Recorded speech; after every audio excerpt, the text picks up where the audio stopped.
नमस्कार जय जगन्नाथ जय गुरु मु देवराज वेलकम करछि my YouTube channel Devraj life vision देविनी माने देविनी जम्मा देविनी आपण माने केमति अछि मु तो भले अछि आशा करछि ठाकुर दर आपण माने भले थिबे भगवान समस्तंगर मंगल करंतु आसुन जीवा आज रोटे नुवा ब्लॉग को आज नुवा ब्लॉग रे हम जीवा देखिबा वर्तमान किछि दिन धरि तमे कंटिन्यूअसली देखि चलछे सत्संग रे केमति साधारण सभा सेमति आज मध्ये देखिबा हमर जोटा कि गंगोत्री नगर रे जोटा माने वार्षिक सत्संग अधिवेशन जो होता प्रति वर्ष तो करती ए वर्ष जो करते गंगोत्री नगर भाई माँ मैंने मिसिकी से जो माने वार्षिक सत्संग अधिवेशन रे साधारण सभा अवश्य मुझे टे डेरी जाए पहुँचली जोटा कि माने आमर केवल पोइन भाई ही करी जाजनटा जोटा देखा सध्या पोइन भाई जाजनटा आपमि कौन लगुच निश्चय कमेंट कर जनइबे आ डेरी करवानी आसन जा देखा गंगोत्री नगर जो वार्षिक सत्संग अधिवेशन साधारण सभा पोइन भाई केते सुंदर जाजन आसन प्रकृत रे श्री श्री ठाकुर अनुकूल चंद्र तांको आवर्तमान रे शरीर न थाई कि सी कोन प्रकृत रे एमती रक्षा करि पारंती प्रकृत रे कोन गोटे मनीष अवचेतन अवस्था भीतर देकी भी एई प्रकार कोन कर्म करि पारे सब कथार आंसर अछि एवं ए कथा पछरे साइंस मध्य अछि जे मनीष की रकम भाबरे की प्रकार अवस्था भीतर देकी काहे कि ना मनीषर कॉन्शियस ब्रेन जते बेले सुप्त थाए सेतेबेले तार सबकॉन्शियस ब्रेन काम करे जेमती निदरे सोइला बेले मशा कामुडले भी हाथटा जाई बाड़ी दिए जदि मशा कामुडा को अनुभव करिकी मस्तिष्क कार्य करि पारे ताले सेही मस्तिष्क अनेक किछि कर्म करि पारे ए सब कथा गोटे कथा भितरे आसिकी सीमित हुए से कथाटा होची धर्म जेतले ठाकुर को प्रश्न करागला जे ठाकुर आपण धर्मटा को कोन बुझिबे बा जदि आपण को केही पचारे ताले आपण कोन कहिबे ठाकुर कहले रे मु बुझे बंचिबा बढ़िबार मर्म जहा धर्म बोली जानिबु ताहा ताने बंचिबा बढ़िबाटा ही आज आमनकर धर्मर पार्ट है कि नाही गोटे आनुष्ठानिक कर्म एवं गोटे इमोशनल अटैचमेंट सहित प्रवृत्तिर विभिन्न प्रकार खेल को आज धर्मर रूप दिया हे जाइछि ए सब अवस्था को काटिबा को हबो सत्तार परिपोषक जाता धर्म धर्म मूर्त हुए आदर्श रे तामाने जीवन रे जे पर्यंत मनीष गुरु ग्रहण करिनी जे पर्यंत जीवन रे से आदर्श बोली कहा को मनोनीत करिनी से पर्यंत धर्मटा ता पाखरे जीवंत हे उठे नाही धर्म केवल केई श्लोक केई पोथी पुराणर ज्ञान धर्म कहिले किछिटा ऊपर ठौरिया दान दक्षिणा यारी भितरे सीमित हो जाए धर्मटा जे आचरण धर्मटा जे अभ्यास्त चलणी धर्मटा जे मोर प्रकृत चरित्र ये कथा जीवन रे आदर्श आसिले ही बुझा पड़े से ठाकुर कहले धर्म मूर्त हुए आदर्श रे से जेतेबेले जगत को आसंती से धर्मटा को निजे आचरण भीतर देकी करिकी अन्य को सिखाई दे जांती आपणे आचरी धर्म जीवेर सिखाई धर्मटा को आचरण भीतर देकी पुरुषोत्तम आज धरे दे जाइचंती तेबे आज जहांकर शरणापन्न हेई आज जहां को केंद्र करी ए समस्त किछि आयोजनर व्यवस्था से केंद्र मणि से परस मणि से मनर मनीष श्री श्री ठाकुर अनुकूल चंद्र तांको जीवन धारा भितर धर्मटा को केमती आचरण करले केमती तांकर प्रतिटी अंग संचालन भितर देकी धर्मटा प्रतिष्ठित हेची एवं केमिति तांको जीवन रे ग्रहण करिया भितर देकी मनीष धर्माचरण भितर देकी गति करूची एवं मनीष को तार ई धर्मर आचरणटा केमिति रक्षा करूची एई विषय रे मु निवेदन करी मोर परम श्रद्धेय पुइन भाई को जे से टिके विशेष भाव में विषय आलोचना रखी जय गुरु समस्त बसचे बसी गोटे कथा मजा कथा लगुला कहीं कंटिन्यू शुणिले मन रहे राजू श्रीवास्तव गोटे कथा कमेडी जदिओ आम विभिन्न भाव में समाज को मेसेज जाए मजारे व्यंग कवितार पद्य गद्य घटना विभिन्न विभिन्न जिन आम सब बही पढ़ू मजा कथा शुणु भारी भल लगे गोटे भिकारी मागुचे 10 टଙ୍କା मागी कहूँ बाबू मुझे थोड़ा पैसा दीजिए गर्लफ्रेंड को कॉल करना है जो लोगटा पैसा दो से कहूँ तुम्हारा भी गर्लफ्रेंड है हाँ हाँ ना भिकारी का भी गर्लफ्रेंड है होता है से भिकारी कहूँ हाँ है तो क्या गर्लफ्रेंड आपका भिखारी बनाया है? सॉरी, से पचारे कहा भिखारी का गर्लफ्रेंड है? से कह हाँ गर्लफ्रेंड ही मुझे भिखारी बनाया है। तो माने गोटे कथा जोक्स हेले भी मजा इतने लगे जे गोटे कथा भितर मर्मार्थटा अच्छी। आम मैंने सत्संग को आसु शिखापी, आम मैंने सत्संग को आसु जानापी, आम सत्संग को आसु जीवन चलन वास्तव ज्ञानटा आहरण करने। ये सत्य भाई शेष में कहले भाई गोटे बाणी भूलीगले आप कहीदे। मुझे कौन ना धर्म जदि नाई फुटिला जीवन तो प्रति कर्मे बातिल कर रख ताकू कि हम तोर सी धर्मे। धर्म मान ही आम बुझुना। गोटे अविनाश भाई गोटे बढ़िया कथा कहते कहले भारत वर्ष धनी आ गरीब आम डेफिनेशन अच्छी। धनी आउ गरीब, गरीब भावुँ मो पास जब एति पैसा था केते कौन कर दे था। धनी भावुँ जब आहरी मो पैसा था आहरी केते कौन कर दे था। जदि भगवान के भावती धनी आ गरीबर पार्थक्य रखा समस्त एका हो। भारत वर्ष जिते टंका अच्छी जिते टंका अच्छी समस्त धनी गरीब जहाँ पाखे अच्छी सब एकत्रित कराब। भारत वर्ष जिते लोक अच्छा समस्त समान भाव बांटी दि जाव। कहीं आ गरीब रही कि कहीं धनी रहा नहीं। किंतु किछि वर्ष पर आप देखिए जो मैंने धनी थे से धनी होती, जो मैंने गरीब थे से गरीब होती। केमती जमती गरीब लोक पैसा पलि आस चाष खेल, जमती गरीब लोक पैसा पलि आस सी जा गंजी टाण, जमती गरीब लोक पैसा पलि आस सी कौन कर बैंक थोक इंटरेस्ट चलो।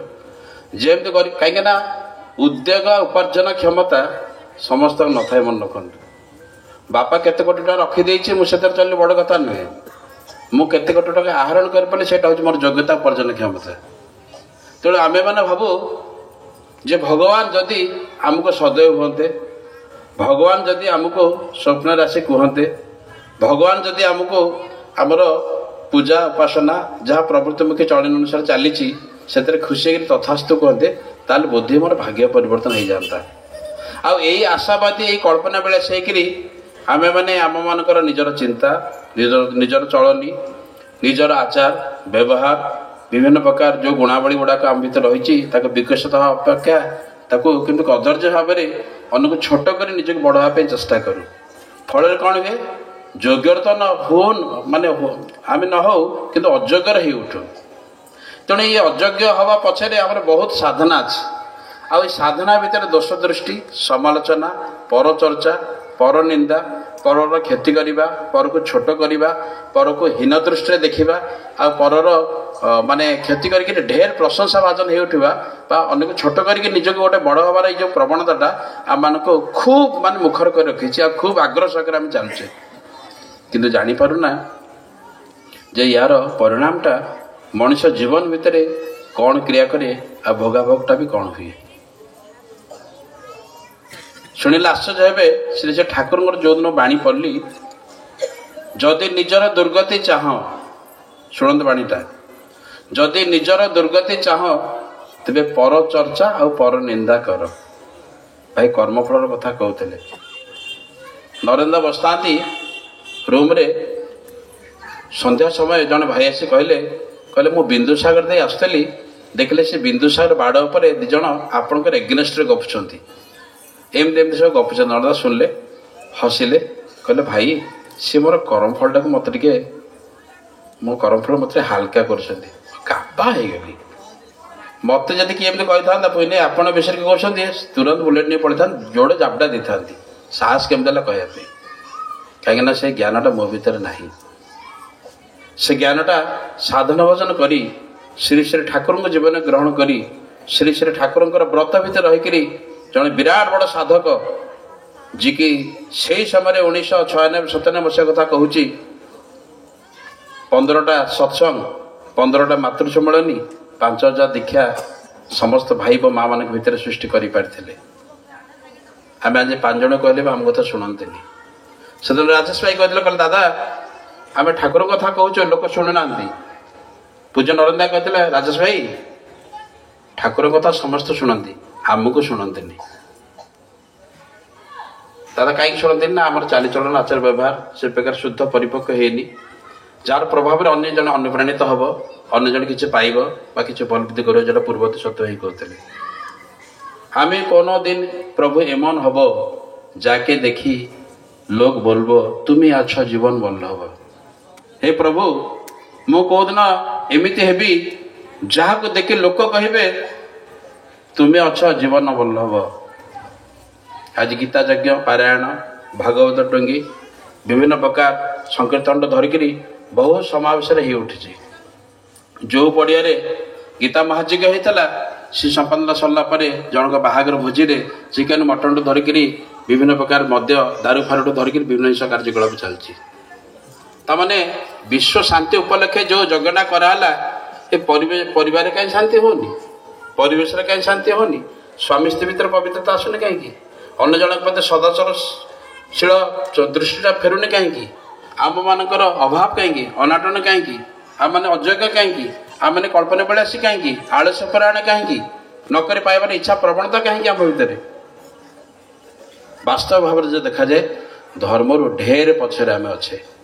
आप यूपी बिहार को जाए देखु विराट विराट एकदम हनुमान मूर्ति हनुमान मूर्ति स्टैच्यू 30 फुट 40 फुट सब देखिए।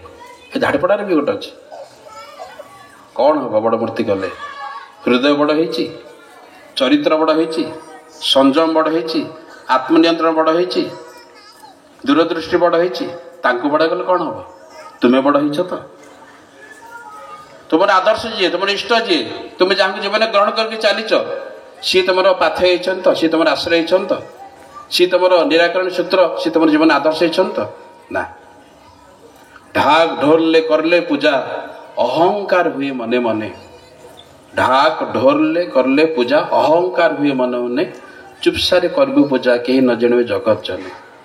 आम मान संपर्क श्री श्री ठाकुर सहित ठाकुर उपस्थित सत्संग शुणी आश्चर्य हे संपूर्ण व्यक्तिगत ये प्रत्येक भाई व माँ मैंने जो बसचे समस्त भाव समस्त प्रार्थना समस्त अंतर आवेग समस्त भिन्न आश्चर्य लगे। श्री श्री ठाकुर दया श्री श्री ठाकुर करुणा आम केते भाव में नरेंद्र गीत केते सिलेक्शन कर दयामय प्रभु मोर करुणा सागर नरेंद्र सिलेक्शन करते माने तुमको जीवने लभिची मरमे सबुर चरमे तुम्हें मन बंधुरे केते भाव में नरेंद्र केते सुंदर सुंदर गीतटा सिलेक्शन कर जाइथिले। परे मैं बुझिली ए गीतर तात्पर्यटा कौन पर मैं बुझिली ए गीतर सिलेक्शन कौन भी नरेंद्र करते कहीं जीवन चलनी सहित जार संजोग थाए से भजन भीतर भाव सृष्टि हुए आ से भजन भीतर जो भावटा सृष्टि प्रत्येक को स्पर्श करे कहीं आम भाव जब शुद्ध पवित्र और से प्रति सात्विक भाव न थाए ताले अन्य को भी स्पर्श करे ना। छोट कथा कहूँ केम देखते ठाकुर जीवन भाव रक्षा करती। दिल्ली जड़े झी चाकरी करची ऑटो आसूची टिके से दिन किसी विशेष काम था ऑफिस आसला लेट हो गला प्राय 9टा 9:30 राति अपेक्षा कर ऑटो आसिले मुझे बोली भावांतर भी सृष्टि होची कहीं वर्तमान बनर बाघ आमको मारुनी मनर बाघ आमको मारुची। ये आम मन भितर आसुरिक प्रवृत्ति ये मन भितर दुर्बलता ये मन भितर पैशाचिक भाव गुड़ाक एत उग्र हो उठी माने माछ मांस पियाज रसुण मद यही प्रकार अभ्यस्त चलन जो मॉडर्न सोसाइटी भितर जीवन को आम उपलब्धि करने जाऊे से जीवन भितर केतटा जीवन को पाऊचे तार तो पता नहीं कि जीवन को नष्ट कर चलीचे। विभिन्न प्रकार डॉक्टर विभिन्न प्रकार परामर्शदाता विभिन्न प्रकार प्रवृत्तिमुखी जो द्वाही देवाई विभिन्न परामर्शदाता मैंने अच्छा से तार पॉजिटिव साइड देखिए आम जीवन को नष्ट कर चलती।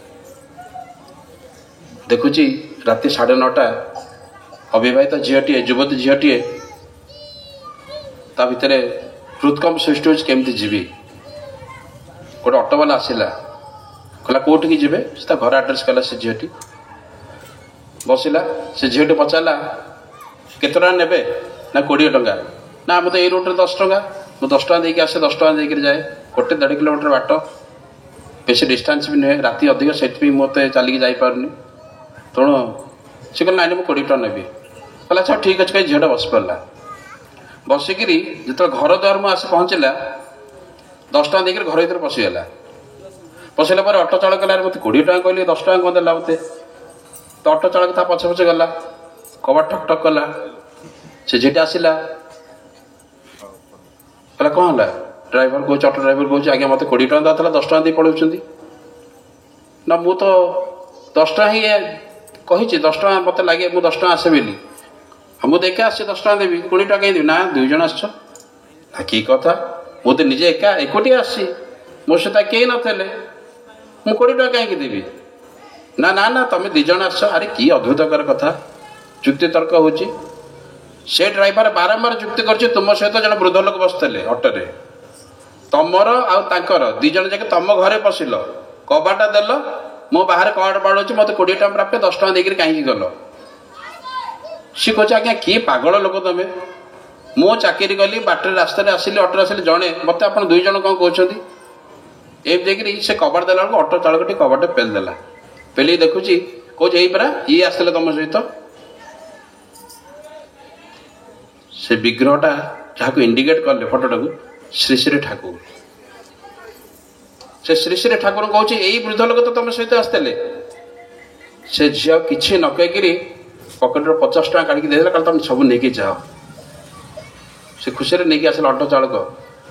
ସେଦିନ ସେ ଝିଅଟି ବୁଝିଲା, ମୁଁ ଏକାକି ଥିଲା ସମୟରେ ଯେତେବେଳେ ନାମ କରୁଥିଲି, ଯେତେବେଳେ ଭୟ ଲାଗୁଥିଲା, ଯେତେବେଳେ ଭିତତ୍ରସ୍ତ ମାନସିକ ଅବସ୍ଥା ମୋର ସୃଷ୍ଟି ହେଲା, ମୋତେ ଛାଡ଼ିବା ପାଇଁ ଶ୍ରୀ ଶ୍ରୀ ଠାକୁର ଆସିଥିଲେ ମୋ ଘରକୁ। ସେଇଠୁ ସାଷ୍ଟାଙ୍ଗ ପ୍ରଣାମ କରୁଛି, ଠାକୁର ଗୋଟେ ସାଧାରଣ ଝିଅ ପାଇଁ, ଗୋଟେ ସାଧାରଣ ଅତି ନଗଣ୍ୟ ଝିଅଟା ପାଇଁ ଆପଣ ମୋ ସହିତ ମୋ ଘରକୁ ଆସିଲେ ଛାଡ଼ିବା ପାଇଁ।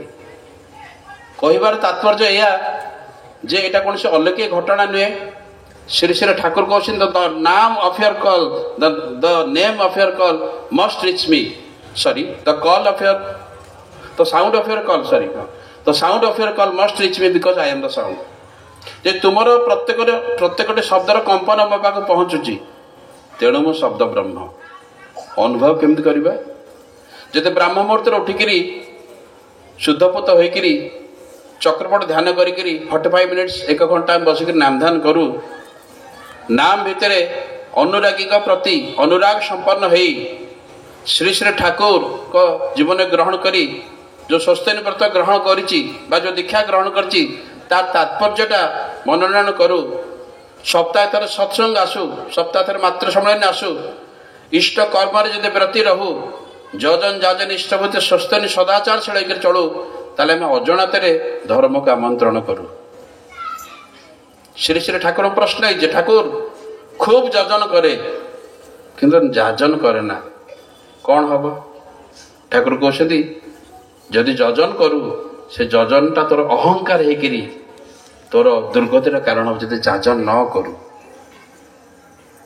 ଏମିତି କୌଣସି ଲୋକ ନାହିଁ ଯିଏ ପରିବେଶ ବିନା ବଞ୍ଚିଯିବ। ଗୋଟେ କୁକୁରଟେ ବି ଚାହେଁ ମୋର ଗୋଟେ ମାଲିକ ଦରକାର, ଗୋଟେ ସାଧାରଣ ଚାଷୀଟେ ବି ଚାହେଁ ମୋତେ କିଏ ଉନ୍ନତ ସ୍ତରର ବିହନ କି ଉନ୍ନତ ସ୍ତରର ଜମି ଦେଉ, ଗୋଟେ ସାଧାରଣ କର୍ମୀ ଚାହେଁ ମୋର ଜଣେ ଅଫିସର ରହୁ, ଗୋଟେ ସାଧାରଣ ଷ୍ଟୁଡେଣ୍ଟସ୍ ପାଇଁ ଗୋଟେ ଟିଚର ପାଇଁ ପ୍ରୟୋଜନ, ଜୀବନ ବୃଦ୍ଧିର ଯାହା ଯାହା ପାଇଁ ଆଦର୍ଶଙ୍କର ପ୍ରୟୋଜନ ରହିଛି, ଯଦି ଜୀବନ୍ତ ଆଦର୍ଶ ଜୀବନ ଆସନ୍ତି ତାହେଲେ କଥା ହିଁ ନାହିଁ। ମୁଁ କଥାର କହିବାର ତାତ୍ପର୍ଯ୍ୟ ଏଇଆ, ଗୋଟେ ଛୋଟ କଥାଟା କହିବି, ଦେଖନ୍ତୁ ଶ୍ରୀ ଶ୍ରୀ ଠାକୁର ଆମକୁ କେମିତି ରକ୍ଷା କରନ୍ତି। ଆମେ କାହିଁକି ତାଙ୍କୁ ଜୀବନର ଆଦର୍ଶ କହୁ, କାହିଁକି କହୁ କୁଳମାଲିକ ରାଧାସ୍ୱାମୀ ଦୟାଳଙ୍କ ଶ୍ରୀଚରଣକୁ କୋଟି କୋଟି ପ୍ରଣାମ ନିବେଦନ କରୁଛି, କାହିଁକି ସିଏ ଆଜି ଅନ୍ତର୍ଯାମୀ, କାହିଁକି ଆଜି ତାଙ୍କୁ ପୁରୁଷୋତ୍ତମ କୁହାଯାଏ, କାହିଁକି ତାଙ୍କୁ କୁହାଯାଏ ସର୍ବବ୍ୟାପ୍ତି, ସର୍ବଘଟରେ ବିଦ୍ୟମାନ ପୁରୁଷୋତ୍ତମ ପରମ ପିତା ଶ୍ରୀ ଶ୍ରୀ ଠାକୁର ଅନୁକୂଳ ଚନ୍ଦ୍ର। ଛୋଟ ଘଟଣାଟେ ସତ୍ସଙ୍ଗ ଆଲୋଚନା ଶୁଣିଥିଲି। ଘଟଣାଟା ଏଇ ରକମ ଥିଲା। ଜଣେ ଦାଦା ଥିଲେ, ତାଙ୍କ ନାଁ ହେଉଛି ନନୀଗୋପାଳ ଦେ।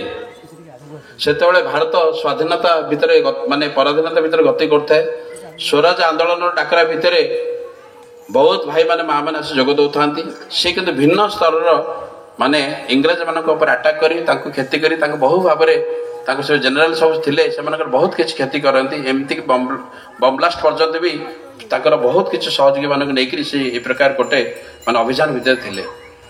ହଠାତ୍ ଦିନେ ଆରେଷ୍ଟ ହେଲେ। ଆରେଷ୍ଟ ଭିତରେ ତାଙ୍କ ଭଉଣୀ ବି ଆରେଷ୍ଟ ହେଲେ। 2 ଜଣ ଯାକେ ଜେଲରେ ରହିଲେ। ଜେଲ ଭିତରେ ସେ ଭାବିଲେ ଏ ଜେଲଟାକୁ ଭାଙ୍ଗିକି ବାହାରିବି।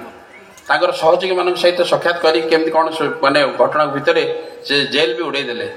ଉଡ଼େଇ ଦେଲା ପରେ ସେତେବେଳେ ଯେ କର୍ଣ୍ଣଲ ଥିଲେ ସିଏ ଡିକ୍ଲେୟାର କରିଦେଲେ ଏଇ ନନୀଗୋପାଳ ଦେଙ୍କୁ ଯିଏ ଧରିବ ଏତିକି ପଇସା ତାକୁ ଦିଆଯିବ।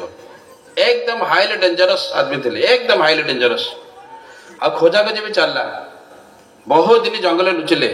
हठात दिने राति भौणी घर के आसुँच, भौणी देखे कहते तमें आम घर कहीं आसिल, तुमको तो खोजुंट आ तुम समस्ते बधा है जीवा। से भिणे जी शशांक दे ना शशांक दे सी 2 वर्ष मात्र दीक्षा नहीं। आ जहाँ शुणा जाए से 2 वर्ष दीक्षा भितर एत कड़ाकड़ी भाव अनुशासन पालन कर जानते श्री श्री ठाकुर सब समस्यार समाधान दे पार, सब समस्या समाधान। शशांक दे जाजन कर ननी गोपाल दे को देख तुम जो रक्षा पायार अच्छी ताले श्री श्री ठाकुर को शरण पे पड़ो, बाट कि ना कारण ना तो मृत्यु सुनिश्चित। जहाँ भौणी भिणी कथार प्रभावित होकर श्री श्री ठाकुर को दीक्षा देवाई आश्रम नौ। श्री श्री ठाकुर कौन कले जेमती देखला ननी गोपाल दे आसे पहुँचले सांगे सांगे से जो जनरल सब थे डिक्लेयर करदे, प्लाटून सह आसिले ननी गोपाल दे को अरेस्ट कले। ननी गोपाल दे कहते ठाकुर जदि मु जानी था आप प्रकार अकृतज्ञ होकरी मते आज जेल पठार व्यवस्था करते आप शूट कर मार दी था।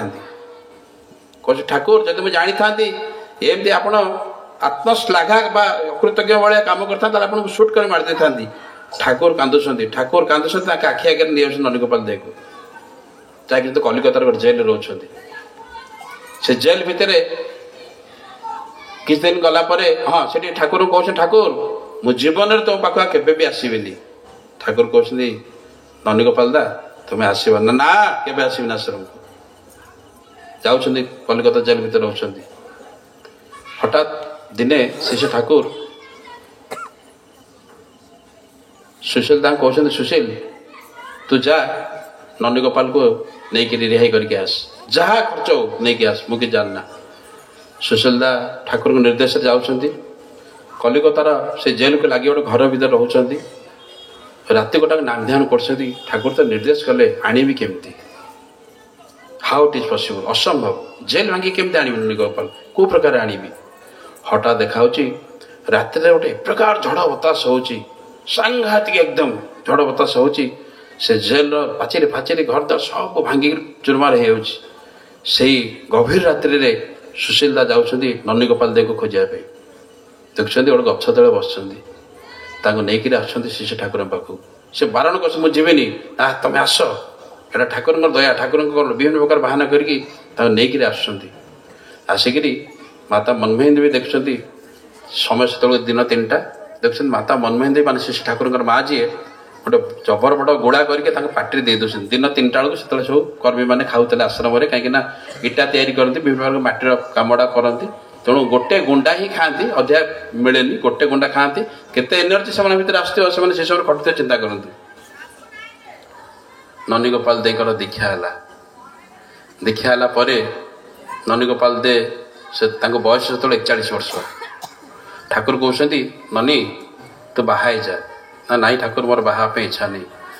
ठाकुर कहते जड़े बेंगली झील सहित बयस 21 वर्ष 41 वर्ष 20 वर्ष डिफरेन्स बाहला प्रथम संतान है माने पाबना हिमेदपुर रे तापर 3टा संतान देवघर 1946 मसीहा कथा आसू सेते बेले मन मन भावुछ ननी गोपाल चक्रवर्ती ननी ननी दे कहते गोटे बेला खाई रही हेनी आ दिन 3टा बेलू खाइब गोटे बेला पुणी गोटे गुंडा रही हम दिने सी अंतर भितर निष्पत्ति नहीं गले आज छाड़ी पड़ेबी आश्रम रे जाऊँच। हठात शिशु ठाकुर कहते ननी तू कौन मत छाड़ी पड़ेबू कि कहले मु तो क्या कहनी आश्रम छाड़ी जी बोली मु तो क्या भी जनईनी माँ ना मोर आत्मीय लोक को ना क्या भी कही माने आश्रम छाड़ी जीवन बोली ये केमती जानले। ठाकुर खाली गोटे लाइन कहते तू चलीगले बंचू केमती चिंता कर से शब्द भितर ठाकुर कौन थी परम पिता को फोर्स देइथिबे को भल पाए देइथिबे को स्नेह देइथिबे ताक मो भाषा प्रकाश कर पारली। ठाकुर कहले एते कहले ननी तो पड़ेले मु बंचुई केमती साष्टांगा प्रणाम करके भो बोई कांदुंट आ शपथ नौकरी ठाकुर मु आपन को छाड़ी जीवेनि ଚିନ୍ତା କରିପାରିବେ ଯଦି ଶ୍ରୀ ଶ୍ରୀ ଠାକୁର ଶ୍ରୀଚରଣକୁ ସେଦିନ ଶଶାଙ୍କ ଦେଦା ତାଙ୍କ ଶଳାକୁ ନ ଆଣିଥାନ୍ତେ ନନ୍ଦିଦାଙ୍କୁ, ତାହେଲେ ଯେଉଁ ମାଓବାଦୀର କର୍ମ କରିକିରି ସେ ଜୀବନକୁ ଉପଭୋଗ କରୁଥିଲେ, ଯେଉଁ ଅପରାଧ ଭିତରେ ତାଙ୍କ ଜୀବନ ଅତିବାହିତ ହେଉଥିଲା, ଯେଉଁ ଡିକ୍ଲାରେସନ୍ ଭିତରେ ତାଙ୍କୁ ଧରିବାର ଯେଉଁ ମାନେ ଯେଉଁ ଡିକ୍ଲାରେସନ୍ ହେଇଥିଲା, ତାଙ୍କ ଜୀବନଟା କ'ଣ ହେଇଥାନ୍ତେ। ଏଇ ପ୍ରକାର ରକ୍ଷା କରନ୍ତି ଶ୍ରୀ ଠାକୁର। ଆଉ ଠାକୁର କହିଛନ୍ତି আমার কাছে ন আসে কারই মুক্তি নয়, ମୋ ପାଖକୁ ନ ଆସି କାହାର ମୁକ୍ତି ନାହିଁ। ତ ଆମେମାନେ ଯେ ସତ୍ସଙ୍ଗ ଆସୁଛେ, ଆମେମାନେ ଯେ ସତନାମ ଗ୍ରହଣ କରୁଛେ, ଆମେମାନେ ଯେ ସତ୍ ଦୀକ୍ଷାରେ ମନ୍ତ୍ରିତ ହେଇଛେ, এইটা ହିଁ ପରିଚୟ ବିରାଟ ବଡ଼ ଶକ୍ତି, ଯୁଗୋପଯୋଗୀ ଶକ୍ତି, ଯୁଗ ପୁରୁଷୋତ୍ତମ ଶ୍ରୀ ଠାକୁର ଅନୁକୂଳ ଚନ୍ଦ୍ର ଯେଉଁ ଅଷ୍ଟାଦଶ ସ୍ତରର ବୀଜ ମନ୍ତ୍ର ନେଇକି ଆସିଲେ, ଆମମାନଙ୍କର ଅଶେଷ ସୌଭାଗ୍ୟ ଆମେ ତାଙ୍କର ଚରଣ ସ୍ଥିତି ତାଙ୍କର ସତନାମ ଗ୍ରହଣ କରିଛେ। ଭାଗ୍ୟବାନ ଆପଣମାନେ, ବିଶ୍ୱାସ କରିପାରିବେନି। ଗୋଟେ ଛୋଟ ଘଟଣା କହୁଛି। ପ୍ରଫୁଲ୍ଲ ଚନ୍ଦ୍ର ଦାସ ଯିଏ ଆଲୋଚନା ପ୍ରସଙ୍ଗ ଲେଖିଛନ୍ତି, ଅନେକ ଦିନ ଶ୍ରୀ ଶ୍ରୀ ଠାକୁରଙ୍କର ଶ୍ରୀଚରଣରେ କର୍ମ କରିବା ଭିତରେ ଦିନେ ତାଙ୍କ ମନ ଭିତରେ ଏ ଭାବ ସୃଷ୍ଟି ହେଉଛି, ଏତେ ଦିନ ତ ଶ୍ରୀ ଶ୍ରୀ ଠାକୁରଙ୍କ ଶ୍ରୀଚରଣ ଆସିଲି, ଏଇ ଜନ୍ମ ତ ଏମିତି କଟିଗଲା, ଆର ଜନ୍ମ କ'ଣ ହବ? ଠାକୁର ତ ଚାଲିଯିବେ କେତେଦିନ ପରେ, ବୁଢ଼ା ହେଲାଣି, ଦେହ ତ୍ୟାଗ କରିବେ, ମୋର କ'ଣ ହବ? ପୁନର୍ଜନ୍ମଟା କ'ଣ ହବ ମୋର? ଏଇ ପ୍ରଶ୍ନଟା ତାଙ୍କ ମନ ଭିତରେ ଥାଏ। ଦିନେ ଏକାନ୍ତରେ ଶ୍ରୀ ଶ୍ରୀ ଠାକୁର ପଚାରୁଛନ୍ତି, ଠାକୁର ଏଇ ଜୀବନ ତ ଆପଣଙ୍କ କର୍ମରେ ଗଲା, ଆପଣଙ୍କର ଯଦି ଦେହାନ୍ତ ହେଇଯାଏ ତାହେଲେ ମୋର କ'ଣ ହବ? ଶ୍ରୀ ଶ୍ରୀ ଠାକୁର କହୁଛନ୍ତି, ପ୍ରଫୁଲ୍ଲ ଦା, ମୁଁ ଯେତେବେଳେ ଆସିବି ତୁ ସେତେବେଳେ ଆସିବୁ, ମନେ ରଖେ ତୋର ପୁନର୍ଜନ୍ମ ନାହିଁ। କହୁଛନ୍ତି ମୁଁ ଯେତେବେଳେ ଆସିବି ତୁ ମୋ ସହିତ ଆସିବୁ, ତୋର ପୁନର୍ଜନ୍ମ ନାହିଁ। ଭଲ ଲାଗିଲା କଥାଟା, ମନ ଭିତରେ ରହିଲା। ଠାକୁର କହିଛନ୍ତି ଆପ୍ତ ବାକ୍ୟ, ମିଛ କୁହନ୍ତିନି। ଅନୁଭବୀ କହିଛନ୍ତି ଶ୍ରୀ ଶ୍ରୀ ଠାକୁରଙ୍କର କଥା କ'ଣ? ଏହା ଭିତରେ ଶ୍ରୀ ଶ୍ରୀ ଠାକୁରଙ୍କର କିଛି ବର୍ଷ ପରେ ଦେହାନ୍ତ ହେଇଗଲା। ଦେହାନ୍ତ ହେଇଗଲା ପରେ ତାଙ୍କର ଅଫସୋସ ରହିଲା ଯେ ସେଦିନ ଶ୍ରୀ ଶ୍ରୀ ଠାକୁର ଯେଉଁ କହିଥିଲେ ମୁଁ ଆସିଲେ ତୁ ପୁଣି ଆସିବୁ, ତୋର ପୁନର୍ଜନ୍ମ ନାହିଁ, ଏଇଟା କ'ଣ ସତ୍ୟ? ଏଇ କଥାଟା ମନ ଭିତରେ ଥାଏ। ତାପରେ ଶ୍ରୀ ଶ୍ରୀ ବଡ଼ଦା ଆଚାର୍ଯ୍ୟ ହେଲେ। ସେଦିନ କ'ଣ ହେଇଛି, ଆଶ୍ରମକୁ ଜଣେ ବିରାଟ ବଡ଼ ଜ୍ୟୋତିଷୀ ଆସିଛନ୍ତି। ବଡ଼ଦାଙ୍କ ସମୟର କଥା, ତାଙ୍କର ଜନ୍ମତିଥି ଆଜି କୋଟି କୋଟି ପ୍ରଣାମ କରେ। ତ ଶ୍ରୀ ଶ୍ରୀ ବଡ଼ଦା ସେ ଜ୍ୟୋତିଷୀ ଦେଖି କହୁଛନ୍ତି, ଏଇ ପ୍ରଫୁଲ୍ଲ ଦା ତମ କୋଷ୍ଠୀଟା ଦେଖେଇ ଦିଅ ତ। ପ୍ରଫୁଲ୍ଲ ଦା କୋଷ୍ଠୀଟା ଦେଖାଉଛନ୍ତି। କୋଷ୍ଠୀଟା ଦେଖିକିରି ସେ ବିଶାରଦ କହୁଛନ୍ତି, ଏ ତ ମହାମାନବ, ବାପରେ ଇଏ କାହାର କୋଷ୍ଠୀ, ଇଏ ତ ମହାମାନବ। ଏମିତି କହିକିରି ଗଣନା କରିକିରି ଯେତେବେଳେ ଦେଖୁଛନ୍ତି ପ୍ରଫୁଲ୍ଲ ସାମ୍ନାରେ ଅଛି, ତାଙ୍କ ପ୍ରଣାମ କରୁଛନ୍ତି। ସେ କହୁଛନ୍ତି, ଆଜ୍ଞା ଇଏ କ'ଣ ସବୁ କରୁଛନ୍ତି? ଆପଣ କୋଷ୍ଠୀ ଦେଖିବା ପାଇଁ ଆଇଥିଲେ, କୋଷ୍ଠୀ ମତେ କ'ଣ ପ୍ରଣାମ କରୁଛନ୍ତି? କହିଲେ, ସେ କହୁଛନ୍ତି ଆଉ କ'ଣ କୁହନ୍ତୁ? ନା, ଇଏ ହେଉଛନ୍ତି ଯୋଗଜନ୍ମା, ଇଏ ହେଉଛନ୍ତି ନାରାୟଣଙ୍କର। ସେତେବେଳେ ଶ୍ରୀ ଶ୍ରୀ ଠାକୁର ତାଙ୍କୁ କହିଥିଲେ, ତୁ ହେଉଛୁ ନାରାୟଣଙ୍କର କିରାଣୀ। ଯେତେବେଳେ ନାରାୟଣ ଆସିବେ ପ୍ରଫୁଲ୍ଲ ଦା ବି ଆସିବେ। ଆଉ ସେଦିନ ଶ୍ରୀ ଶ୍ରୀ ଠାକୁର ଯେଉଁ କଥାଟା କହିଥିଲେ, ପ୍ରଫୁଲ୍ଲ ଦା ରିଏଲାଇଜ୍ କରିପାରିଲେ ଯେ ଶ୍ରୀ ଶ୍ରୀ ଠାକୁର କ'ଣ ତାଙ୍କୁ କହିଥିଲେ। ମୋର ଭାଗ୍ୟ ଥିଲା ପ୍ରଫୁଲ୍ଲ ଦାଙ୍କୁ ଥରେଟେ ଦେଖିଛି ଦେଓଘରେ, କାନକୁ ଶୁଭୁନି। ପାଖକୁ ଯାଇକିରି କହିଲି, ଆପଣ ଠାକୁରଙ୍କୁ ଚାଲିଗଲା ପରେ ଏବେ ଅନୁଭବ କରନ୍ତି? ଜୋରରେ କହିଲି, ଶୁଭୁନି, ପୁଣି ଜୋର କହିଲି। ସେ ମୋତେ ଆନ୍ସର ଦେଇ କହୁଛନ୍ତି, ଆଖି ବନ୍ଦ କଲେ ଠାକୁର, ଆଖି ଖୋଲିଲେ ଠାକୁର, ଆଉ କେହି ନାହାନ୍ତି ମଝିରେ। ଚିନ୍ତା କରିପାରିବେ କ'ଣ ସେମାନେ ସବୁ ହେଇଥିବେ, କେଉଁ ସୋଲ୍ ସବୁ ଆସିଛନ୍ତି। ତାଙ୍କ ଫଟୋ ଆପଣ ଦେଖିଲେ ଲାଗିବ ଆମ ଚୌକିଦାରରେ ବି ହେଲ୍ଥ ଭଲ ଅଛି, ଯେଉଁମାନେ ସବୁ ସିକ୍ୟୁରିଟି ଗାର୍ଡ ଡ୍ୟୁଟି ଫ୍ୟୁଟି ସବୁ କରୁଛନ୍ତି। କେଉଁ କେଉଁ ସୋଲ୍ ସବୁ ଶ୍ରୀ ଶ୍ରୀ ଠାକୁର ପାଖେ ଆସନ୍ତି। ଆଉ ଶ୍ରୀ ଶ୍ରୀ ଠାକୁର ଇଷ୍ଟକର୍ମ ଭିତରେ ତାଙ୍କୁ ରଖିକିରି ତାଙ୍କର ଯେ କେଉଁ ପ୍ରକାର ତାଙ୍କର ସବୁ ଜିନିଷଟାକୁ ପରିବର୍ତ୍ତନ କରୁଛନ୍ତି, କେଉଁ କେଉଁ ସବୁ ଆସନ୍ତି, ଶୁଣିଲେ ଆଶ୍ଚର୍ଯ୍ୟ ଲାଗେ। ଆଉ ଶ୍ରୀ ଶ୍ରୀ ଠାକୁରଙ୍କ ପାଖକୁ ଆସିକିରି ଗୋଟେ ଆତ୍ମାର ଉନ୍ନତି ହେବନି, ଅସମ୍ଭବ। ଠାକୁର କହୁଛନ୍ତି, ମୁଁ ଯେଉଁ ବିଧାନ ଦେଇ ଗଲି, ଏତେ ସହଜ ସରଳ ବିଧାନ ଜଗତରେ କେହି ଦେଇପାରିବେ ନାହିଁ। ୟାକୁ ଯଦି କେହି ପାଳନ ନ କରେ ତାହେଲେ ତାଠୁ ଗୋଟେ ଅଭାଗା ଆଉ କେହି ନାହିଁ। କେମିତି? ପ୍ରଫୁଲ୍ଲ ଦା ବସିଛନ୍ତି, ଉଦାସ ବେଳେବେଳେ ରୁହନ୍ତି। ଠାକୁର କହୁଛନ୍ତି, ଏ ପ୍ରଫୁଲ୍ଲ ବେଳେବେଳେ ଦେଖେ ତୁ ଭାରି ଉଦାସ ରହୁଛୁ, କ'ଣ ମନ ଦୁଃଖ ତୋର, କାରଣ କ'ଣ? ତ ଠାକୁର କହୁଛନ୍ତି ପ୍ରଫୁଲ୍ଲ ଯେତେବେଳେ ପଚାରୁଛନ୍ତି ପ୍ରଫୁଲ୍ଲ କହୁଛନ୍ତି ଠାକୁର ମୋ ମାର ଇନ୍ସୁମିନିଆ ରୋଗ ଥିଲା, ଅନିଦ୍ରା, ତାକୁ ନିଦ ହୁଏନି, ପ୍ରତ୍ୟେକ ରାତିରେ ଛାଟି ପିଟି ହୁଏ, ଜମା ନିଦ ହୁଏନି, ଆଉ ନିଦ ନହେଲେ ଭାରି କଷ୍ଟ ହୁଏ ତାକୁ। ଏମିତି ଆଉ ସହ୍ୟ କରିପାରିଲେନି, ବର୍ଷ ବର୍ଷ ଯେତେବେଳେ ତାକୁ ନିଦ ହେଲାନି ସେ ଦିନେ କଷ୍ଟ ସହ୍ୟ କରିନପାରି ସୁଇସାଇଡ୍ କରିଦେଲା। ଆଉ ମୁଁ ସତ୍ସଙ୍ଗ ଆସି ଶୁଣିଲି ଆପଣଙ୍କ ମୁହଁରୁ ଯେଉଁମାନେ ସୁଇସାଇଡ୍ କରନ୍ତି ତାଙ୍କର ପୁନର୍ଜନ୍ମ ନାହିଁ। କ'ଣ ମୋ ମାଆର ପୁନର୍ଜନ୍ମ ହେବନି ଠାକୁର? କ'ଣ ମୋ ମାଆ ଏମିତି ମାନେ ଗୋଟେ ଆତ୍ମା ହେଇକି ବୁଲିବ, ଜନ୍ମଜନ୍ମର କଷ୍ଟ ପାଉଥିବ, ଆଉ ମୋ ମାଆକୁ ଖୁବ୍ ଭଲ ପାଏ। ଆଉ ଯେତେବେଳେ ତା ମୁହଁଟା ମନେ ପଡ଼େ ମୋତେ ମୋ ମୁହଁରେ ମୋର ଆଖିରେ ମାନେ ଲୁହ ଚାଲି ଆସେ। ବସେ ଭାବେ ମୋ ମାଆର କ'ଣ ହେବ, ମୁଁ ତ ତାର ଜନ୍ମ ହେଇଛି, ମୁଁ ତ କିଛି କରିପାରିଲିନି ତା ପାଇଁ, ତାର କ'ଣ ହେବ ଆତ୍ମାଟା। ସେ ଠାକୁର ବଜ୍ର ଗମ୍ଭୀର ବୟସରେ କହୁଛନ୍ତି ଏ ପ୍ରଫୁଲ୍ଲ ଶୁଣ, ପରମ ପିତାଙ୍କ କାମ ଯିଏ କରନ୍ତି ତାର 7 କୂଳ ଉଦ୍ଧାର ହୁଏ। ଆଉ ତୁ ତୋ ମା ବିଷୟରେ ଚିନ୍ତା କରୁଛୁ? ଶୁଣ, ତୁ ଯଦି ନିଷ୍ଠା ସହକାରେ ଇଷ୍ଟ କର୍ମ କରୁ, ତୁ ଯଦି ପରମ ପିତାଙ୍କୁ ପାଥେୟ କରିକି ଚାଲୁ, ପରମ ପିତାଙ୍କ ଆଦେଶ ନିର୍ଦ୍ଦେଶ ପାଳନ କରିକି ଚାଲୁ, ତାହେଲେ ତୋର ଉନ୍ନତି ଯେତେବେଳେ ହବ ପ୍ରକାରାନ୍ତରେ ତୋର ମାର ନଜର ତୋ ଉପରେ ପଡିବ। ଆଉ ଦେଖିବ ପୁଅର ଉନ୍ନତି କାହା ଯୋଗ ହଉଛି, ପ୍ରକାରାନ୍ତରେ ତାଙ୍କ ଦୃଷ୍ଟିଟା ମୋ ଉପରେ ପଡିବ। ଆଉ ସେତେବେଳେ ମତେ ସୁବିଧା ହବ ତୋ ମାଆକୁ ପୁନର୍ଜନ୍ମ ଦେବା ପାଇଁ। ଆଉ ଶୁଣ, ନିଷ୍ଠା ସହକାରେ ଇଷ୍ଟ କର୍ମ କରିଚାଲ, ସେ ଦାୟିତ୍ୱ ମୋର। ଚିନ୍ତା କରିପାରିବେ ଏ ଭରସା କିଏ ଦେଇପାରନ୍ତି? ଏଇ ତ୍ରାଣର ବାର୍ତ୍ତା କିଏ ଦେଇପାରନ୍ତି? ଆତ୍ମାକୁ କିଏ ମୁକ୍ତି ଦେଇପାରନ୍ତି? ମୁଁ ଶୁଣିଛି ଆମର ଭାଇମାନେ ସବୁ କୁହନ୍ତି ଯୋଉ ଘରେ ଭୂତ ପ୍ରେତ ଜାଗା ଅଶୁଦ୍ଧି ବିଭିନ୍ନ ପ୍ରକାର ବିକୃତି ଥିବ ସେ ଘରେ ଜୋର ଭଜନ କୀର୍ତ୍ତନ କରିବ। ନରେନ୍ଦ୍ର କହୁଥିଲେ ଦେଖିବେ ସେ ଜାଗା କେମିତି ଶୁଦ୍ଧ ହେଇଯାଉଛି। କାହିଁକି ଜାଣନ୍ତି? ବହୁତ ଅତୃପ୍ତ ଆତ୍ମା ମାନେ ଏଇ ଠାକୁରଙ୍କର ଏଇ ଯୋଉ ଜାଗାରେ ଆଜି ହଉଛି ଏଇଟା ବହୁତ ଶୁଦ୍ଧ ଜାଗା ହେଇଗଲା। ଆଜ୍ଞା ସେ ଠାକୁର ବସିଲେ ଯାହାର ବି ଜାଗା ଅଛି ଲୋକ ବହୁତ ଭାଗ୍ୟବାନ। ଯଦି ଖାଲି ପଡିଛି ଆମେ ଅଲଗା ବେଳେ ଏଠି ଅଳିଆ ଆବର୍ଜନା ପକଉଛୁ, କିନ୍ତୁ ଏଇଟା ମନେ ରଖନ୍ତୁ ଏ ଜାଗା ଶୁଦ୍ଧ ହେଇଥିପାଇଁ କାହିଁକିନା ସେ ଠାକୁର ବସିଲେ।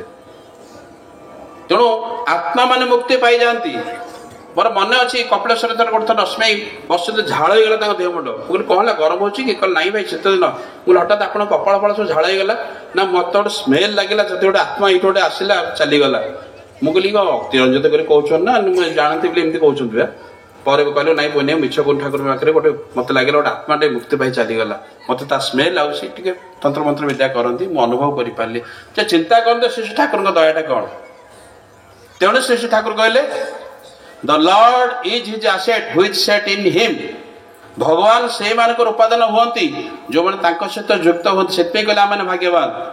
କେବେ ବି ଇଷ୍ଟବୃତ୍ତି ଛାଡ଼ିବେନି ଆଜ୍ଞା। ଶ୍ରୀ ଶ୍ରୀ ଠାକୁରଙ୍କ ଦୀକ୍ଷା ଭିତରେ ଇଷ୍ଟବୃତ୍ତି ଅମୋଘ ଅସ୍ତ୍ର, ଯାହାଙ୍କ ସହିତ ଯୁକ୍ତ ରଖିବା ପାଇଁ ସିମେଣ୍ଟ ଫ୍ୟାକ୍ଟରୀ ଭଳିଆ କାମ କରେ। ଭଗବାନଙ୍କୁ ଆମେ ପ୍ରକୃତରେ ଯଦି ଯୋଉ ଉପାସନା କରୁଛେ, ଯୋଉ ପୂଜା କରୁଛେ, ଯୋଉ ବ୍ରତ ନିୟମ କରୁଛେ ସବୁ ନିଜ ପାଇଁ ହିଁ କରୁଛେ। ଆଜି ଆମେ ଫଳ ଭୋଗ ଧୂପ ଯାହା ଦଉଛେ ସବୁ ଆମ ନିଜ ପାଇଁ ହିଁ ଦଉଛେ।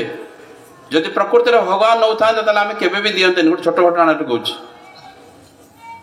ଘଟଣାଟା ଏରକମ ଥିଲା, ଜଣେ ବାବୁ ବାବୁଆଣୀ 2 ଜଣ ପିଲାମାନେ ସବୁ ବାହାରେ ଚାକିରି କରନ୍ତି। ଚାକରକୁ କୁହନ୍ତି ଭଲ ବେଦନା ଭଲ ଫଳ କେତେ ଗୋଟେ ଜିନିଷ ନେଇକି ଆସିବା ପାଇଁ। ସେ ନେଇକି ଆସେ। କିଛି ବର୍ଷ ପରେ ବୁଢା ବୁଢୀ ହେଇଗଲେ ସେମାନେ। ତାପରେ ଚାକର କହିଲେ ଏ 50ଟା ନେଇଯା, ଯାହା ଟିକେ ନେଇ ପଳେଇ ଆସିବୁ। ସେ କହିଲା ମନ ଭିତରେ ପ୍ରଶ୍ନ ସୃଷ୍ଟି ହେଲା, ଆପଣ ଭଲ କିସମିସ୍ ଭଲ ବେଦନା ଭଲ କାଜୁ ବହୁତ ଜିନିଷ ଭୋଗାର କରନ୍ତି, ସେଉ ଆଣିବୁ ଆପଲ ଆଣିବୁ ଏସବୁ ବହୁତ ଜିନିଷଟା କୁହନ୍ତି। ଆଜି କ'ଣ 50ଟା ଦେଇ କହୁଛନ୍ତି? ନା ଶୁଣୁ, ସେତେବେଳେ ଆମର ଦାନ୍ତ ଥିଲା, ଆଉ ଯାହା ଭଗବାନଙ୍କୁ ଭୋଗ ଲାଗୁଥିଲା ସେ ଦାନ୍ତ ଥିଲା ବୋଲି ଆମେ ସେଟା ଖାଉଥିଲୁ। ଏମିତି ତ ଦାନ୍ତ ଆଉ ନାହିଁ, ଆଉ ଏତେ ପଇସା କାହିଁକି ଖର୍ଚ୍ଚ କରିବା? ତାହେଲେ ଭୋଗଟା କାହାକୁ ନିବେଦନ ଥିଲା ଆଜ୍ଞା? ଆମ ମାନଙ୍କର ଏଇ ଭାବ, ଆମେ ଏଇ ଭାବରେ ହିଁ ଆସୁ, ଏଇ ଭାବରେ ପୂଜା ଅର୍ଚ୍ଚନା କରୁ। ଭଗବତ ଟଙ୍ଗିରେ ଜଣେ ସନ୍ନ୍ୟାସୀ ମାନେ ଜଣେ ସାଧୁ ଭଗବତ ଚର୍ଚ୍ଚା କରୁଛନ୍ତି। ଜଣେ ମା ପୁରା ବିଭୋର ହେଇକରି ଗଦଗଦ ହେଇକରି କାନ୍ଦୁଛନ୍ତି। ସେ ସାଧୁ ଜଣକ ଯେତେବେଳେ ଦେଖୁଛନ୍ତି ମନେ ଭାବୁଛନ୍ତି ଆହା ଏ ଭଗବତ କଥାଟା କେତେ ଛୁଇଁ ଯାଉଛି ସେ ମାଆକୁ। ସେ ଠକ୍ ଠକ୍ ଠକ୍ ଠକ୍ ହେଇ କାନ୍ଦୁଛି। ତା କାନ୍ଦିଆ ଦେଖିକିରି ଏଇ ଯୋଉ ପଣ୍ଡିତ ଯିଏ ତାଙ୍କର ବହୁତ ଉର୍ଜା ବହୁତ ଆଗ୍ରହ ସୃଷ୍ଟି ଆହୁରି ଆଲୋଚନା କରିବା ପାଇଁ। କିଛି ଦିନ ପରେ ଦେଖିଲେ ସେ ମାଟି ଆଉ ଆସୁନି। ଆଉ ଯେଉଁମାନେ ବସିକି ଶୁଣନ୍ତି ସେମାନେ ପଚାରିଲେ ସେ ମାଟି କୁଆଡ଼େ ଗଲା? ଆଜ୍ଞା କହିପାରିବନି, ସେ ଆପଣ ତ ଯେଉଁ ବାଟରେ ଆସନ୍ତି ସେଇଠି ତା ଘର ଟିକେ ପଚାରି ଦେଉନାହାନ୍ତି। ସେ ପଣ୍ଡିତ ଜଣକ ଗଲେ, କହିଲେ ମା ତୁ କେତେ ଭାବ ବେଳ ହେଉଥିଲୁ, କେତେ କାନ୍ଦୁଥିଲୁ, କେତେ ମାନେ ତୋର ଅସୁର ଝରି ଯାଉଥିଲା, ତତେ ଦେଖିକି ମୋର ଉନ୍ମାଦନ ସୃଷ୍ଟି ହେଉଥିଲା ଭଗବତ ଚର୍ଚ୍ଚା ପାଇଁ। ତୁ କ'ଣ ଆଜିକାଲି ଆଉ ଆସୁନୁ, ତୋକୁ ଭଲ ଲାଗୁନି? ନା ପଣ୍ଡିତେ, ମୁଁ କ'ଣ ତମ ଭାଗବତ ଚର୍ଚ୍ଚା ଶୁଣିକିରି କାନ୍ଦେ? ନା ଆଉ ନା, ଆପଣଙ୍କର ଓଠ ତଳେ କେତେ ଦାଢ଼ି ଅଛି। ଆପଣ ଯେତେବେଳେ ଭାଗବତ ଚର୍ଚ୍ଚା କରନ୍ତି ସେ ଦାଢ଼ିଟା ଥରେ। ମୋର ଗୋଟେ ଛେଳିଟେ ଥିଲା, ତାର ଓଠ ତଳେ ବି ଦାଢ଼ି ଟିକେ ଥିଲା, ତେଣୁ ସିଏ କିଛି ଦିନ ପୂର୍ବେ ମରିଯାଇଛି। ତେଣୁ ଆପଣ ଯେତେବେଳେ ଭାଗବତ ଚର୍ଚ୍ଚା କରନ୍ତି ମୋର ସେ ଛେଳିର କଥା ମୋର ଢେର କାନ୍ଦେ। ତାରିଖେ ଏଇ ହେଉଛି ଆମର ଉପଲବ୍ଧି। ତେଣୁ ଭଗବାନ ଯଦି ବାସ୍ତବରେ ଆସିକି ସ୍ୱପ୍ନରେ ବି କେବେ କୁହନ୍ତି କ'ଣ ଚାହୁଁ, ନା ଆଜ୍ଞା ସେକ୍ରେଟାରୀ ଚାକିରି ଗୋଟେ। ଭଗବାନ ଯଦି ପ୍ରକୃତିରେ ଆସି କୁହନ୍ତି ତୋର କ'ଣ ହେବା ଦରକାର, ନା ଆଜ୍ଞା ଗୋଟେ ଛୋଟ ଗୋଟେ କିରାଣୀ କରିଦିଅନ୍ତୁ। କେହି କହିବେନି ରାଷ୍ଟ୍ରପତି ହେବି, ପ୍ରଧାନମନ୍ତ୍ରୀ ହେବି, କେହି କହିବେନି ବିଶ୍ୱର କୋଟିପତି ହେବି। କାହିଁକି ନା ଆମେ ଯୋଗ୍ୟ ହେଇନୁ। ଆଉ ଆମର ଭାବ ଅନୁସାରେ, ଆମର ବୁଝିବା ଅନୁସାରେ, ଆମର ଚଳିବା ଅନୁସାରେ, ଆମର ଯୋଗ୍ୟତା ଅନୁସାରେ ଆମେ ପ୍ରାର୍ଥନା ରଖୁ। ନରେନ୍ଦ୍ର ମୋତେ କହିଲେ 1996 ମସିହାରେ ଯେତେବେଳେ 17 ଜଣ ଭାଇ ଆମେ ଦେଓଘର ଯିବା ପାଇଁ ପ୍ଲାନିଂ କରୁଛୁ, ନରେନ୍ଦ୍ର କହୁଛନ୍ତି, ଆମେ ଦାଦାଙ୍କୁ ପଚାରୁ, ଦାଦା ଆଚାର୍ଯ୍ୟ ଦେବଜୀ ଅଛନ୍ତି ପରମ ପୂଜ୍ୟ ଦାଦା, ତାଙ୍କୁ କ'ଣ ପ୍ରାର୍ଥନା ରଖିବୁ, ଠାକୁର କ'ଣ ପ୍ରାର୍ଥନା ରଖିବୁ? ନରେନ୍ଦ୍ର ଆମକୁ କହୁଛନ୍ତି କିଛି ପ୍ରାର୍ଥନା ରଖିବେନି। କି ବୁଢ଼ା ଲୋକ ଇଏ, ପାଠଶାଠ ପଢ଼ିକି ଅଛୁ, ଚାକିରି ବାକିରି କରିବୁ, କ'ଣ କରିବୁ, ବହୁତ କିଛି ଫ୍ୟୁଚର ପ୍ଲାନିଂ ଅଛି, ଆଉ ଇଏ କ'ଣ ମନା କରୁଛନ୍ତି କିଛି ପ୍ରାର୍ଥନା ରଖିବନି। ଗୋଟେ ଅଦ୍ଭୁତ ଲାଗିଲା। କହିଲେ ଭାଇ ପ୍ରାର୍ଥନା କ'ଣ ରଖିବା ପାଇଁ ହୁଏ ଆମେ ବି ଜାଣିନୁ। ଆମେ ଆମର ପ୍ରବୃତ୍ତି ଅନୁସାରେ, ଆମେ ଆମର ଚିନ୍ତା ଅନୁସାରେ, ଆମେ ମାନଙ୍କର ସୋଚ ଅନୁସାରେ ଆମେ ପ୍ରାର୍ଥନା ରଖୁ। ତେଣୁ ସେଥିରେ ଆମର ମଙ୍ଗଳ ହେବ କି ନ ହେବ ଆମେ ସେଥିରେ ଜାଣୁନା। ଶ୍ରୀ ଶ୍ରୀ ଠାକୁର ସେଇଥିପାଇଁ 17 ଲେଖିଲେ, ହେ ପରମ ପିତା, ମୁଁ ଜାଣେ ନା ମୋ ଜୀବନରେ କେଉଁଥିରେ ମଙ୍ଗଳ ହେବ। ଆପଣଙ୍କର ଇଚ୍ଛା ହିଁ ମଙ୍ଗଳ, ଆଉ ଆପଣଙ୍କର ଇଚ୍ଛା ହିଁ ମୋ ଭିତରେ ପୂର୍ଣ୍ଣ ହଉ। କେମିତି ଗୋଟେ ଛୋଟ ଘଟଣାଟେ କହୁଛି। ଗ୍ରାଜୁଏସନ୍ ସରିଲା, ମୋର ଆର୍ମି ଡିଫେନ୍ସ ଲାଇନ୍ ଭାରି ପସନ୍ଦ ଆଜ୍ଞା। ମୁଁ ଯେତେବେଳେ ଅଗଷ୍ଟ 15 ଜାନୁଆରୀ 26 ଆମେ ମାର୍ଚ୍ଚ ଫାଷ୍ଟ କରୁ, ଆମେ ସବୁ ଲିଡ୍ ନେଇକି ସେତେବେଳେ କରୁ ସ୍କୁଲରେ। ଆଉ ବିଭିନ୍ନ ପ୍ରକାର କମ୍ପିଟିସନ୍ ଇଗୁଡ଼ାରେ ସବୁ ଭାଗ ନେଉ। ଭାରି ଗୋଟେ ସ୍ପିରିଟ୍, ବହୁତ ଟ୍ରୁ ସ୍ପିରିଟ୍ ଗୋଟେ ଥାଏ। ଯବାନମାନଙ୍କୁ ଦେଖିଲା ଭାରି ବଢ଼ିଆ ଲାଗେ, କେତେ ଥଣ୍ଡାରେ କରୁଛନ୍ତି, କେତେ ଖରାରେ କରୁଛନ୍ତି, ଆଉ ଗନ୍ ଫନ୍ ଧରିକି ଏକଦମ ଗୋଟେ ଇଏ ଷ୍ଟାଣ୍ଡାର୍ଡ ହେଇକି ଛିଡ଼ା ହେଇଛି, ଭାରି ଗୋଟେ ପ୍ରେରଣା ମିଳେ। ଆଉ ମୁଁ ପ୍ଲାନିଂ କଲି ମୁଁ ଆର୍ମି ଡିଫେନ୍ସ ଲାଇନ୍ରେ ଯିବି। ଫାଇଟ୍ ଦୃଷ୍ଟି ସବୁ ଜିନିଷ ଠିକ୍ ଠାକ୍ ବି ଥିଲା, ପ୍ଲାନିଂ ବି ହେଇଗଲା। ଘରେ କେହି ଜାଣନ୍ତିନି, BSF ବର୍ଡର ସିକ୍ୟୁରିଟି ଫୋର୍ସ, ଯେଉଁମାନେ ବର୍ଡର ଡ୍ୟୁଟି କରିବେ। ଗୋଟେ ସାଙ୍ଗ ଥ୍ରୁରେ ସି ବି ପୋଷ୍ଟିଂ ହେଲା, ତାର ବଡ଼ ହେଇ ପୋଷ୍ଟିଂ ହେଇଛନ୍ତି। ସାଙ୍ଗ ତାର ପ୍ଲାନିଂ ପ୍ରୋଜେକ୍ସନ୍ ସବୁ ହେଇଗଲା। ସେ ବି କହିଲା କିଛି ନାହିଁ, କିଛି ପଇସା ନହେଲେ କିଛି ଏପଟ ସେପଟ ହେଲା ଦେଇଦେଇକି ତାକୁ ସେଇ ବ୍ୟବସ୍ଥା ବି କରାହେଲା। ଯେଉଁଦିନ ସେ ବାପା ମାଆଙ୍କୁ କହିଲି ମୁଁ ଆର୍ମି BSFରେ ଜଏନ୍ କରିବି, ମା ଠକ୍ ଠକ୍ ହେଇ କାନ୍ଦିଲା। କାହିଁକି ନା ମାଆର ହୃଦୟ, କାଳେ ପୁଅ ଦେହରେ ଗୁଳି ବାଜିଯିବ, କାଳେ ମରିଯିବ, କାଳେ କିଛି ଅଘଟଣ ଘଟିଯିବ। ହଁ 3ଟା ପୁଅ, ମୁଁ ମଝିଆ। ମୋତେ ବଡ଼ ବାପର ସାନ ବାହାର ମଝିଆ ତ ମୁଁ ମଝିଆ। ମୁଁ କହିଲା ସେ ଭାବ ମୋର ନାହିଁ, କିନ୍ତୁ ମା ହୃଦୟରେ ବଡ଼ ସାନ ମଝିଆ ନଥାଏ। ମା କହିଲା ତୁ ଆଉ ଯେଉଁ ଚାକିରି କରୁଛୁ କର, କିନ୍ତୁ ଏତେରେ ଯାଆନା। ସବୁଠୁ ଆଶ୍ଚର୍ଯ୍ୟର କଥା ଆପଣ ଶୁଣିଲେ, ଆଶ୍ଚର୍ଯ୍ୟ ଠାକୁର କିନ୍ତୁ କୁହାନ୍ତି 96 ମସିହାରେ ଯେତେବେଳେ ରାଜେଶ ଭାଇଙ୍କ ଦୋକାନରେ ଯାଇ ଛିଡ଼ା ହେଇଛୁ, ମୋତେ ଅବିନାଶ ପଚାରିଲେ ଆପଣଙ୍କ ଜୀବନର ଉଦ୍ଦେଶ୍ୟ କ'ଣ? ପଚାରନ୍ତି। ମୁଁ କହିଲି ଆଜ୍ଞା ଚାକିରି କରିବି।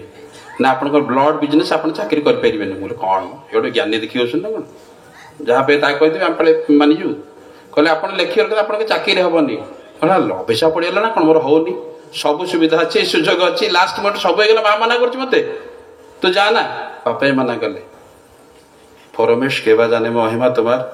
ବୋଧହୁଏ ମୁଁ ସେଇ ଭାଗ୍ୟ ନେଇକରି ଆସିଛି, ମୋର ଆଜ୍ଞା ବହୁତ ଅଯୋଗ୍ୟ, ମୁଁ ବୋଧେ ସେଇ ଭାଗ୍ୟ ନେଇକରି ଆସିଛି ଯେ ଶ୍ରୀ ଶ୍ରୀ ଠାକୁରଙ୍କ ଶ୍ରୀଚରଣ ଆସିକିରି ତାଙ୍କର ଗୁଣଗାନ କରିବା ଭିତରେ ଦେଇକରି ତାଙ୍କୁ ପ୍ରତିଷ୍ଠା ପରିବେଷଣ କରିବା ପାଇଁ ବୋଧହୁଏ ଆମେମାନେ ବିବର୍ତ୍ତିତ ହେଇକରି ଆସିଛେ। ପ୍ରତ୍ୟେକ ଆଜ୍ଞା, ମୋ କଥା କହୁନି, ଏଠି ସମସ୍ତେ ଉପସ୍ଥିତ।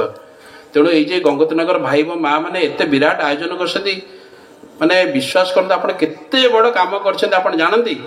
ଦୀକ୍ଷା ନେଲା ବେଳେ ଆମେ ସଂକଳ୍ପ କରିଥିଲେ ପରିବେଶରେ ପ୍ରତିଷ୍ଠା କରିବା ମୋ ଜୀବନରେ ଜଗେଇ ଉଠୁ ଆପଣଙ୍କୁ। ହୁଏତ ଆମ ସେ ଦୀକ୍ଷାପତ୍ର କାହାର ହଜିଗଲାଣି, କାହାର ପୁରୁଣା ହେଇଯିବଣି, କି କେଉଁଠି ଥବ କି ନଥବ ବି ସନ୍ଦେହ। କିନ୍ତୁ ଆମେ ସଂକଳ୍ପ କରିଥିଲେ ଯେ ଆପଣଙ୍କୁ ପରିବେଶ ଭିତରେ ପ୍ରତିଷ୍ଠା କରି ଆମ ଜୀବନରେ ଯଜ୍ଞ ହିଁ ଉଠୁ। ଆପଣମାନେ କରୁଛନ୍ତି ଭାଗ୍ୟବାନ। ଏଇ ଯେ ବିରାଟ ଆୟୋଜନ, ଅରୁଆ ଭାତ ଡାଲମା ଖଟା କ୍ଷୀରି ପାଇଁ ଆୟୋଜନ ନୁହେଁ, blue colour white colour tent ମାରିବା ପାଇଁ ଆୟୋଜନ ନୁହେଁ, घरे घरे अर्घ्य भिक्षा करिके गोटे खुशी भजन कीर्तन करने आयोजन नुहे आपण मैंने मेसेज दौरान परिवेश को श्री श्री ठाकुर प्रतिष्ठा कर संकल्प बधेक आहरी करतु आर वर्ष आहरी विराट हम आहरी भाई मैंने माँ मानक नहीं करवा कहीं जदि इष्ट प्रतिष्ठार मनोभाव आम न रुए ताल अनिष्ट आम भर जो रही दुर्बलता जो जिन रही कपटता जो जिन रही सीधा काम कर तेणु मैं विशेष समय नेबिनी समयर इंडिकेशन अलरेडी आसला मु जाने मु कौन आपण मानक कही जीवन अनुभूति भितर मुझे एति जानी जीवन प्रतिकूले तुम्हें अनुकूल सकल भूलेर माझे तुम्हें चिर निर्भुल आमार जीवने तुम्हें अनुपम नम नम प्रभु नम नम